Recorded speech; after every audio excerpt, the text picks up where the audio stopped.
Hi friends, எல்லாருக்கும் வணக்கம்.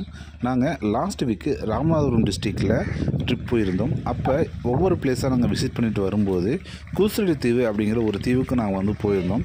அந்த தீவில் பார்த்திங்கன்னா ஒரு போட்டிங் அரேஞ்ச் பண்ணுவாங்க. ஸோ கடலுக்குள்ளே இருக்கக்கூடிய ஒரு பிளேசஸ்க்கு கூட்டிகிட்டு போயிட்டு அங்கே இருக்கக்கூடிய இடத்தையெல்லாம் சுற்றி கட்டுவாங்க. ஸோ அதுக்காக தான் நாங்கள் அங்கே போயிருந்தோம். ஸோ போட்டிங் நாட் அலவுட் அப்படின்னு கூசடி தீவில் இன்ஃபார்ம் பண்ணாங்க. ஏன்னு கேட்டோம்னா அங்கே போட்டிங் போகிறதுக்குன்னு பார்த்திங்கன்னா ஒரு பிரிட்ஜ் ஒன்று இருக்குங்க. அந்த பிரிட்ஜில் ஏறி போய் தான் அந்த போட்டில் ஏற முடியும். அந்த பிரிட்ஜு பழுதடைந்த காரணத்தினால அதை ரிப்பேர் பண்ணிகிட்டு இருந்தாங்க. ஸோ அந்த ரிப்பேரிங் முடியறதுக்கு 10 days ஆகும்னு சொல்லியிருந்தாங்க. அதனால் இந்த 10 daysம் பார்த்திங்க அப்படின்னா போட்டிங் நாட் அலவுடு கூசடி தீவில். ஸோ நீங்கள் ராமநாதபுரத்தில் இருக்கீங்க அப்படின்னா அல்லது ராமநாதபுரத்துக்கு கூசடி தீவுக்கு நீங்கள் விசிட் பண்ண போகிறீங்க அப்படின்னா கண்டிப்பாக இந்த 10 daysக்கு பிளான் பண்ணிடாதீங்க. அதாவது நாங்கள் போயிட்டு 5 days ஆயிடுச்சுங்க. இன்னும் ஒரு 5 daysக்கு பிளான் பண்ணாதீங்க.